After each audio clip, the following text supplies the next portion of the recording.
Hello students, welcome to my channel. आज का हमारा टॉपिक है वैल्यूएशन ऑफ गुडविल। एक सीरीज़ स्टार्ट किया हमने डीके गोयल की बुक से। हम करा रहे हैं क्वेश्चन जिसमें हम गुडविल के सारे ही मेथड्स के क्वेश्चन यहाँ पर सॉल्व कर रहे हैं। ठीक है, आई होप आप लोगों को बहुत ज़्यादा हेल्प मिलेगी इस पूरी सीरीज़ से, क्योंकि गुडविल एक ऐसा आपका टॉपिक है जो आपके आगे के चैप्टर्स में जैसे रिटायरमेंट, एडमिशन, सब में आपको बहुत ज़्यादा हेल्प करेगा, क्योंकि सभी में हमको एक एडजस्टमेंट जो है वो गुडविल का मिल जाता है जिसमें हमें गुडविल निकालनी पड़ती है। ठीक है, आगे आपके ग्रेजुएशंस में भी बहुत ज़्यादा काम आने वाला है, तो इसको एक चैप्टर ना लेके आप इसको एक टॉपिक की तरह समझें। ठीक है, जिसमें हम सारे ही मैथड्स यहाँ पर कवर करा रहे हैं। क्वेश्चंस हम करें डीके की बुक से। देखते हैं, क्वेश्चन नंबर 7 तक हम कर चुके हैं। ठीक है, आज हम स्टार्ट करेंगे क्वेश्चन नंबर 8। जिन बच्चों ने भी प्रीवियस क्वेश्चंस के वीडियो मिस कर दिए हैं, मैंने लिंक में दे दिया है डिस्क्रिप्शन में, आप वहाँ से चेक कर सकते हैं।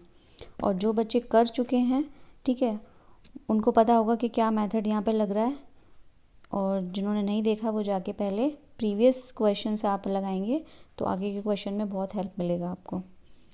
ठीक, चलिए स्टार्ट करते हैं। क्वेश्चन देखते हैं, क्वेश्चन नंबर 8 क्या है हमारा। यहाँ पर हमें following information is available about the business of a firm. एक फ़र्म के बारे में यहाँ पर हमको दे रखी है इन्फॉर्मेशन। प्रॉफिट्स दे रखे हैं यहाँ पर हमको कितने ईयर्स के, 13, 14, 15 के यहाँ पर हमें प्रॉफिट्स दिए हुए हैं। ठीक है, और एडजस्टमेंट भी हमको एक पैराग्राफ में। इस तरीके से जब क्वेश्चन आता है थोड़ा स्टूडेंट्स को प्रॉब्लम होती है कि किस तरीके से, तो यहाँ पर आप सबसे अच्छा तरीका आप मार्क करते जाएँ। तो फर्स्ट पॉइंट में तो आपको यहाँ पे प्रॉफिट्स गिवन है। ठीक है, सेकंड पॉइंट में हमसे कह रहा है एक एडजस्टमेंट है, नॉन रेकरिंग इनकम है 1000 की, included in the profit of 2014।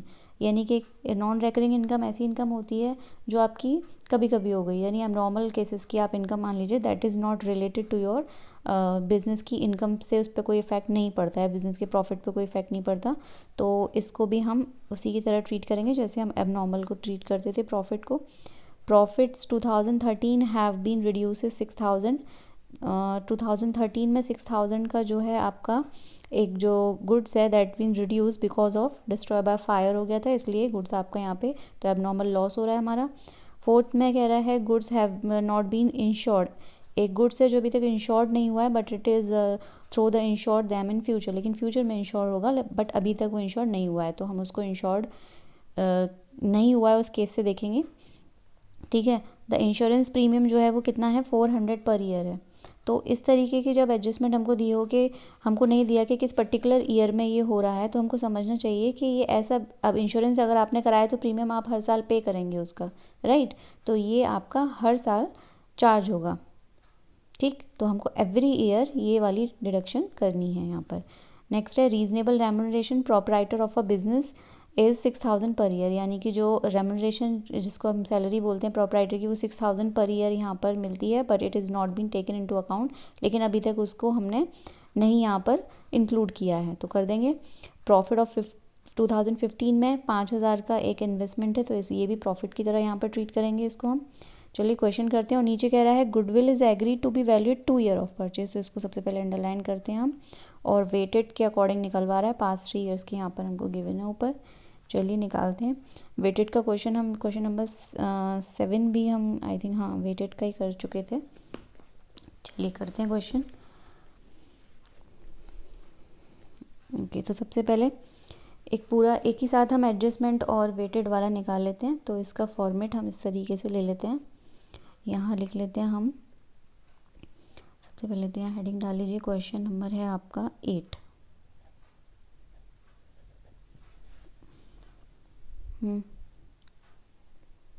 अब यहाँ पर हम क्या क्या बना लेते हैं, यहाँ डेट्स लिख लेते हैं कॉलम वाइज, डेट।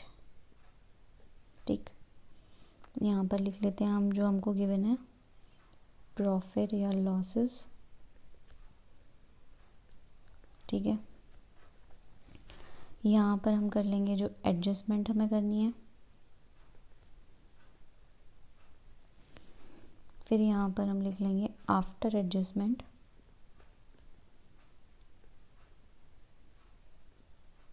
जो आपके प्रॉफिट और लॉस आएंगे वो, फिर यहाँ पर हम लिख लेते हैं वेट, और यहाँ पर हम करेंगे उसका प्रोडक्ट, ठीक है, क्योंकि वेट वाले में हमको प्रोडक्ट निकालना पड़ता है। तो इस तरीके से हम क्वेश्चन का एक फॉर्मेट बना लेते हैं जिससे एक ही बार में आपका क्वेश्चन निकल आएगा। चलिए सबसे पहले डेट नोट कर लेते हैं फटाफट, क्या क्या डेट है हमको गिवन। तो यहाँ पर हमको 2013, 14 एंड 15, ठीक है, 3 ईयर्स ही यहाँ पर हमको गिवन है। और 3 ईयर्स में हमारे पास यहाँ गिवन है हमको 40,000 प्रॉफिट, 50,000 प्रॉफिट एंड 60,000 प्रॉफिट, ठीक है। तीनों ईयर में हमको यहाँ पर प्रॉफिट ही हो रहा है, ठीक है। अब देखते हैं वन बाय वन एडजस्टमेंट। तो सबसे फर्स्ट में देखिए कह रहा है non recurring income of 1,000 included in the profit of 2014। तो जिस ईयर से रिलेटेड है मैंने बताया था उसी ईयर में हम एडजस्टमेंट करेंगे। तो 2014 से रिलेटेड है ये एडजस्टमेंट आपकी, 1,000 का यहाँ पर नॉन रेकरिंग इनकम है, तो इसको भी हम एबनॉर्मल की तरह ट्रीट करेंगे। तो एबनॉर्मल हम प्रॉफिट को क्या करते हैं यहाँ पर माइनस, तो यहाँ पर 5,000 2014 में हमने माइनस कर दिया, क्लियर। नेक्स्ट एडजस्टमेंट कह रहा है हमसे कि profit of 2013 have not been reduce by 6,000। ये आपका लॉस बाय फायर यहाँ पे गुड्स हुआ है किस ईयर में 2013 में, तो ये भी एबनॉर्मल कैटेगरी का आपका लॉस है। तो एबनॉर्मल लॉस के केस में क्या बताया था यहाँ पर क्या करते हैं प्लस, तो हम यहाँ पे प्लस कर देंगे कितना 6,000, क्लियर हो रहा है यहाँ तक। जैसा हम कर चुके हैं प्रीवियस क्वेश्चन में उसी तरीके से हो रहा है अभी तक। नेक्स्ट है आपका fourth adjustment, goods have not been insured. इसको ध्यान से समझिए थोड़ा, इस क्वेश्चन में आपसे कह रहा है यहाँ पर इस एडजस्टमेंट में goods have not been insured, goods अभी तक इंश्योर्ड नहीं हुआ but it is through the insured them in future, लेकिन पॉसिबिलिटी है कि वो फ्यूचर में इंश्योर्ड हो, बट अभी तक तो इंश्योर्ड नहीं हुआ है ना। तो हम उसको किस तरीके से हर ईयर में चार्ज करेंगे, क्योंकि जब आप उसका प्रीमियम देंगे तो सारे ईयर्स में ही उसको हमको चार्ज करना रहेगा। तो हम एज अ प्रीमियम उसको यहाँ पर चार्ज करते हैं, कितना 400 रुपीज़ बोल रहा है। तो यहाँ से भी हम उसको डिडक्ट करेंगे, यहाँ से भी है ना, और यहाँ से भी, क्लियर।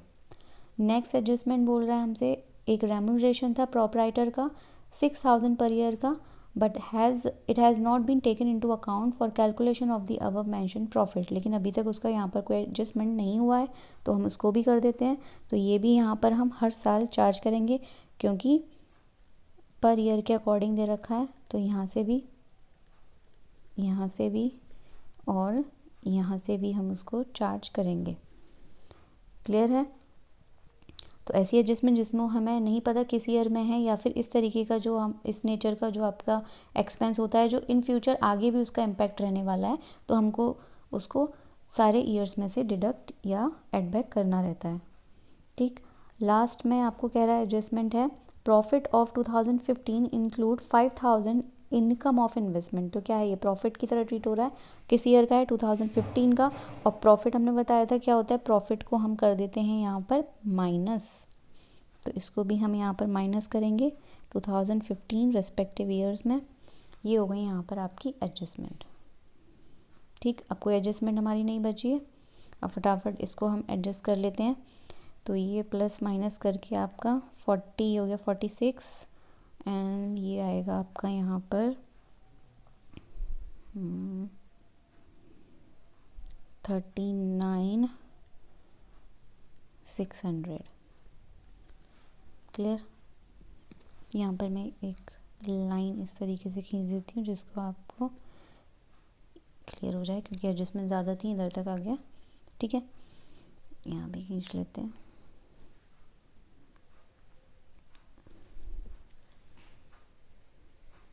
इस तरीके से हम फॉर्मेट ले लेते हैं इसका, ठीक है।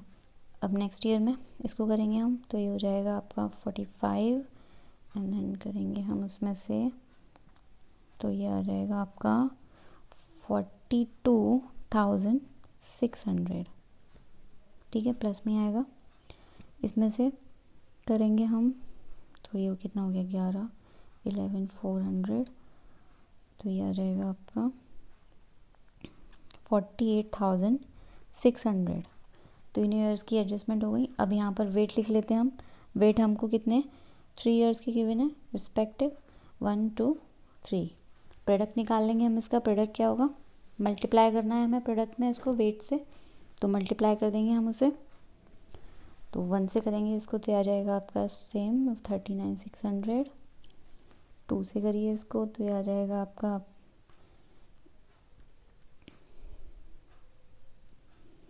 ये आ जाएगा हमारा 85,200।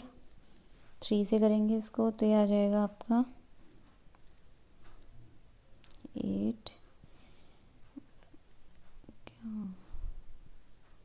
1,45,800। ठीक है, अब हमको क्या करना है, अब हमको एक इसका सम चाहिए और किसका चाहिए, वेट, क्योंकि हम एवरेज निकालेंगे। तो वेट का तो यहाँ पर हो गया आपका कितना 6, इसको सम कर लेते हैं।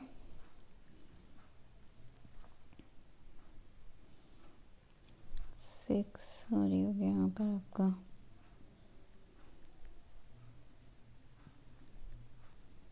2,70,600।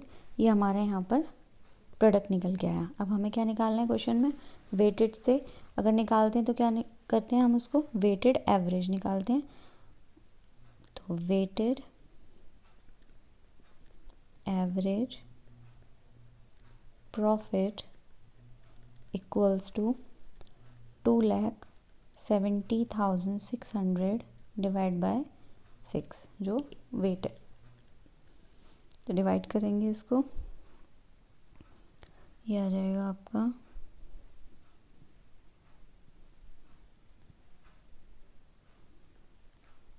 45,100। ये निकल के आया वेटेड एवरेज प्रॉफिट। अब गुडविल, तो गुडविल का क्या लगाएंगे हम फॉर्मूला, जितना आपका निकला है वेटेड एवरेज उसको मल्टीप्लाई कर देंगे हम नंबर ऑफ ईयर परचेज। ठीक है, तो ये निकला हमारा 45,100। इसको मल्टीप्लाई करेंगे कितना, नंबर ऑफ ईयर परचेज कह रहा था क्वेश्चन में 2। ठीक, 2 से मल्टीप्लाई करा तो ये आ गया आपका 90,200 and this is your goodwill. अगला क्वेश्चन, क्वेश्चन नंबर 9। ठीक है, ये क्वेश्चन आपका हर तरीके से इम्पॉर्टेंट कहिए इस क्वेश्चन को, क्योंकि इस क्वेश्चन में आपकी ऑलमोस्ट सारी ही एडजस्टमेंट दे दी है। ठीक है, तो जब भी आप रिवाइज़ करेंगे गुडविल को, तो अगर ये क्वेश्चन आपने कर लिया तो आपकी सारी एडजस्टमेंट यहाँ पर रिवाइज़ होने वाली है। क्लियर, तो इसको आप मार्क कर सकते हैं एज एन इम्पॉर्टेंट क्वेश्चन। ठीक है, ये क्वेश्चन आपको 4 से लेके 6 मार्क्स तक में आपको बोर्ड में मिल सकता है। पढ़ते हैं क्वेश्चन, थोड़ा ध्यान से देखेंगे इस क्वेश्चन को। क्या है, calculation of goodwill of the value of 3 year of purchase. तो सबसे पहले तो इसको अंडरलाइन करिए, 3 ईयर ऑफ परचेज काम की चीज़ है ये हमारे बहुत। उसके बाद वेट दे रखे हैं एवरेज प्रॉफिट के कितने, लास्ट 5 ईयर्स के, तो ठीक है वेट हो गए आपके, यानी ये वेटेड से निकालना है हमको। नीचे कह रहा है आपसे ये आपको 5 ईयर्स के, यहाँ पे एक ईयर में आपको लॉस है, बाकी ये आपको प्रॉफिट दे रखे हैं। अब क्या 2016 में हमसे कह दिया है कि एबनॉर्मल लॉस है। ठीक है, क्लियर कर दिया उसने कि एबनॉर्मल लॉस है, तो हम क्या करेंगे इसको प्लस कर देंगे, और 17 में हमको एबनॉर्मल गेन है तो हम इसको माइनस कर देंगे। तो सिंपल सा होगा यहाँ पे। बट नीचे जो आपको यहाँ इधर एडजस्टमेंट दी हुई हैं वो हमारे काम की हैं। ठीक है, जो क्वेश्चन को थोड़ा टफ बनाती हैं। टफ कुछ नहीं है, बस आप थोड़ा ध्यान से करेंगे तो हाँ, बट क्वेश्चन अच्छा क्वेश्चन जिसको आप कह सकते हैं। पहली एडजस्टमेंट है, closing stock as on 31 March 2015 was over valued. अब जब भी ओवर वैल्यूड कहीं भी इस तरीके से लिखा हुआ आ जाएगा तो आपको क्या करना है, ओवर वैल्यूड का मतलब समझिए कि वो ओवर उसकी वैल्यू लगा देगी, तो हमको क्या करना है, उसको माइनस करना है। तो जब भी ओवर वैल्यूड हो जाती है कोई चीज़ तो हमें वापस उस पे लाना है उसको, तो इसका मतलब है सिंपल सा कि हमको माइनस कर देना है। तो क्लोजिंग स्टॉक आपका 2015 में कितना 40,000 से ओवर वैल्यूड हो गया था। ठीक है, तो हम 40,000 से उसको माइनस कर देंगे। लेकिन क्लोजिंग स्टॉक का इम्पैक्ट आपका नेक्स्ट ईयर भी पड़ेगा, क्योंकि इस साल का क्लोजिंग स्टॉक अगली साल का ओपनिंग स्टॉक बनता है, राइट। ये पढ़ा है सब ने 11th में भी। तो हम क्या करेंगे, इसका जो इम्पैक्ट है वो अगली साल यानी 2016 में भी रहा होगा, तो 2016 में हम उसका ऑपोजिट करेंगे, यानी कि हम उसको प्लस कर देंगे। क्योंकि भी आपका जब ये यहाँ पर इतना से बढ़ गया है ना, सपोज़ यहाँ पर 40 का था, आपने 80 कर दिया, तो नेक्स्ट ईयर में आप उसको क्या करेंगे, 40 से आपको उसको प्लस करना पड़ेगा, तभी तो एडजस्ट होगा। क्लियर है। चलिए अगली एडजस्टमेंट है आपकी रिपेयर टू मशीन 60,000, यानी कि रिपेयर्स को उन्होंने मशीन की तरह यहाँ पर रॉन्गली डेबिट कर दिया मशीन अकाउंट में। यानी कि आपने क्वेश्चन नंबर आई गेस 4 में हमने किया था कि जहाँ पर हमने एसेट को एक्सपेंस माना था, ठीक, तो क्या ट्रीटमेंट किया था हमने, एसेट को ऐड किया और उसकी डेप को माइनस किया था हमने, ठीक। यहाँ पर क्या किया, उल्टा किया है, उन्होंने एक्सपेंस को क्या मान लिया, एसेट मान लिया है। तो हम क्या कर दें, तो हम ऑपोजिट कर दें। अब हम एसेट को क्या कर देंगे, माइनस, और उसके एक्सपेंस यानी उसकी डेप को हम क्या कर देंगे यहाँ पर, प्लस। क्लियर हुई बात। यानी कि याद अब नोट कर लें इस एडजस्टमेंट को, एक तो ये वाला कि ओवर वैल्यू जब भी बोलेगा तो हमें क्या करना है, माइनस करना है। अगर उसका इम्पैक्ट नेक्स्ट ईयर में भी है तो उस ईयर में उसका रिवर्स यानी रेसिप्रोकल कर देना, यानी प्लस कर देना है। क्लियर है। दूसरी बात आती है ये वाली एडजस्टमेंट की। देखिए दो आपके क्वेश्चन में लगातार ये एडजस्टमेंट रिपीट हो रही है। पहले क्वेश्चन में हमने एसेट को एक्सपेंस माना था, तो हमने एसेट को प्लस किया था और उससे रिलेटेड डेप को हमने क्या किया था, माइनस। लेकिन यहाँ पर क्वेश्चन में उसने एक्सपेंस को एसेट माना है, तो हम क्या करेंगे, उसका रेसिप्रोकल यानी उसका ऑपोजिट कर देंगे। एसेट को हम क्या कर देंगे अब, माइनस, और उससे रिलेटेड डेप को कर देंगे प्लस। ठीक। अब देखिए जिन्होंने भी नहीं किया है फोर्थ क्वेश्चन, पहले आप फोर्थ क्वेश्चन देखिए जाके वीडियो में कि किस तरीके से उसमें हमने वो क्वेश्चन में एडजस्टमेंट लगाया था। ठीक है। तो यहाँ पर क्या कह रहा है, आप देखिए 1 जुलाई को है, तो जुलाई से लेके मार्च, अब 2017 की बात कर रहा है, यानी कि वही केस है आपका फिर से 2017, लेकिन 2017 तो 31 मार्च को ही क्लोज हो गई होगी, तो ये आपकी किस ईयर में होगी डेप, 2018 में, क्योंकि 1 जुलाई है, दैट इज़ आफ्टर मार्च। ठीक, जुलाई मार्च के बाद ही आएगी, यानी कि ये एडजस्टमेंट 2018 में होगी। क्लियर है। अब कितने साल की डेप लगनी है यहाँ पे, कितने महीने की, जुलाई से लेके मार्च तक, यानी 9 मंथ्स की हम डेप लगाएंगे। 20% से कह रहा है, और कौन सा मेथड है, diminishing balance method. Question number 4 में SLM मेथड था, यहाँ पर है डिमिनिशिंग बैलेंस मेथड, यानी कि हर साल जिसमें हम डेप को माइनस करते हैं। SLM में हम जिस ईयर में डेप हमारी चार्ज हुई है सेम डेप चार्ज होती जाती है, बट ऐसे यहाँ पर डिमिनिशिंग में हम हर साल डेप को माइनस करते हैं, और जो आपकी डिडक्टेबल अमाउंट आती है, जो एसेट आती है, उस पर ही हम डेप चार्ज करते जाते हैं। ठीक है। अब जिन्होंने भी 11th में नहीं पढ़ा है डेप, थोड़ी यहाँ पर प्रॉब्लम तो होगी आप लोगों को। चलिए क्वेश्चन में ही क्लियर कर लेते हैं इसको, स्टार्ट करते हैं क्वेश्चन। चलिए इसमें भी हमारे कई कॉलम्स बनेंगे, तो हम कॉलम्स पहले डिफाइन कर लेते हैं क्या क्या है। ईयर है हमारा, उसके बाद यहाँ पर दिए होंगे आपको प्रॉफिट या लॉसेस, उसके बाद आप यहाँ करेंगे एडजस्टमेंट,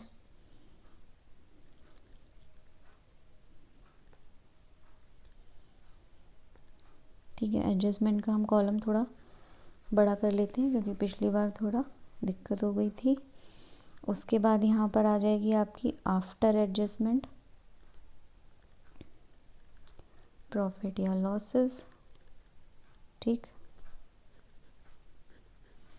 फिर आ जाएंगे यहाँ पर हमारे वेट, और यहाँ आ जाएगा हमारा प्रोडक्ट। ठीक है। चलिए ईयर लिख लेते हैं सबसे पहले, कितने ईयर है हमको क्वेश्चन में, 31 मार्च से कह रहा है, तो 31 मार्च 2015, ठीक है। उसके बाद 2016, 2017, 2018 एंड 2019। क्लियर। और फटाफट क्या क्या है हमको प्रॉफिट या लॉस वो भी हम नोट डाउन कर लेते हैं। तो 80,000 प्रॉफिट, नेक्स्ट ईयर 1,05,000 का प्रॉफिट, 2017 में हमको 20,000 का लॉस हो रहा है, तो हम इसको ब्रैकेट कर लेते हैं जिससे हमें पता चले ये लॉस है। फिर 1,80,000 का हमको प्रॉफिट है और लास्ट ईयर में भी हमको यहाँ पर 2,00,000 का प्रॉफिट गिवन है। ठीक है, चलिए अब एडजस्टमेंट देखते हैं। एडजस्टमेंट हम सबसे पहले क्या है कि 2015 में देखते हैं पहले कोई एडजस्टमेंट है या नहीं। तो 2015 में देखिए, यहाँ तो कुछ नहीं कह रहा है हमसे क्वेश्चन में, ठीक, लेकिन यहाँ पर हमें 2015 की एडजस्टमेंट गिवन है। ये जो वाली बताई थी अभी मैंने, closing stock as on 31 March 2015 is over valued by 40,000। और ओवर वैल्यूड होता है तो क्या बताया था कि उस ईयर में, जिस ईयर में ओवर वैल्यूड हुआ है उस ईयर में से तो आप उसको क्या कर दो, माइनस। तो कर दिया भाई हमने माइनस। उसके बाद इसका इम्पैक्ट नेक्स्ट ईयर भी रहेगा क्योंकि जो इस ईयर का क्लोजिंग है वो नेक्स्ट ईयर का ओपनिंग भी होगा। तो यहाँ पर जब आपने ओवर वैल्यूड कर दिया तो इसका क्या करेंगे, रेसिप्रोकल, मतलब नेक्स्ट ईयर में हम 40,000 यहाँ पर प्लस कर देंगे तो हमारा बैलेंस होगा। क्लियर, इतनी बात हो गई। अब देखिए 2016 में कोई एडजस्टमेंट, 2016 में कह रहा है हमसे यहाँ पर कि एबनॉर्मल लॉस हो रहा है आपको 41,500, तो लॉस हो रहा है तो हम क्या कर देंगे यहाँ पर प्लस। तो कितना 2016 में ही, तो यहाँ पर हम प्लस कर देंगे 41,500 का एबनॉर्मल लॉस। चलिए नेक्स्ट ईयर में 17 में हमसे कह रहा है कि क्या है, 40,000 का एबनॉर्मल गेन है। तो एबनॉर्मल गेन है तो क्या हो गया, यहाँ पे माइनस हो जाएगा। चलिए इसको भी यहीं कर लेते हैं, 40,000 का ये माइनस हो गया। ठीक, अब आती है आपकी 2018 की बात। अब देखिए जो एक एडजस्टमेंट बचा है हमारा लास्ट वाला, उसी पर हमें ध्यान देना है। क्या कह रहा है क्वेश्चन कि रिपेयर को हमने मशीन की तरह ट्रीट किया, यानी कि जब रिपेयर को मशीन एक्सपेंस को एसेट की तरह ट्रीट करते हैं तो हमको उल्टा करना है, यानी कि अब ये जो एसेट है अब हम क्या करेंगे, उसको सबसे पहले तो हम उसको माइनस कर लेंगे जिस ईयर में हो रहा है। तो 2017 में हो रहा था लेकिन 1 जुलाई है तो 18 में लगेगा जाके, तो ठीक है। तो यहाँ पर 18 में सबसे पहले हम क्या करते हैं कि इस एसेट को यहाँ पर हम माइनस कर देते हैं। एक काम हमारा यहाँ पर ख़त्म। अब रह गया क्या, डेप।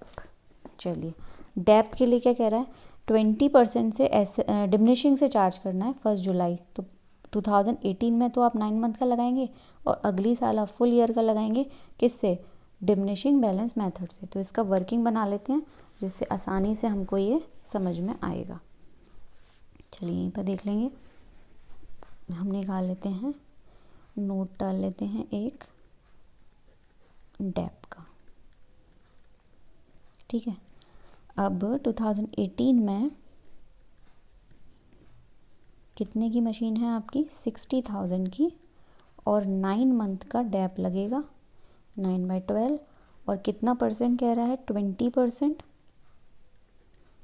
20/100। ओके,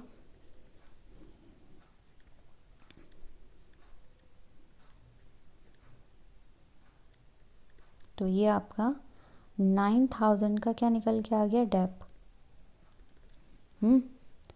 और 2019 में जो आपका डेप लगेगा वो लगेगा किस पे, फुल ईयर का लगेगा, लेकिन किस पे लगेगा, एसएलएम तो है नहीं। तो जो वैल्यू होती है उसमें से आप डेप माइनस करते हैं, जितना चार्ज हुआ है पिछली साल, दैट इज़ योर, निकल के आया 51,000। तो अब जो आप डेप देंगे वो 51,000 पे 20% का डेप देंगे। ये तो होता है आपका WDB, जिसको हम कहते हैं रिटन डाउन वैल्यू या फिर डिमिनिशिंग बैलेंस मेथड। तो ये निकल के आया आपका 10,200 डेप। क्लियर, यानी कि 2018 में इतना और 19 में हम इतना डेप करेंगे चार्ज। तो डेप के केस में अब यहाँ पर जब एसेट को हमने क्या किया माइनस, तो डेप क्या हो जाएगा प्लस। तो यहाँ पे 9,000 प्लस होगा और यहाँ पर प्लस होगा 10,200। क्लियर हुआ?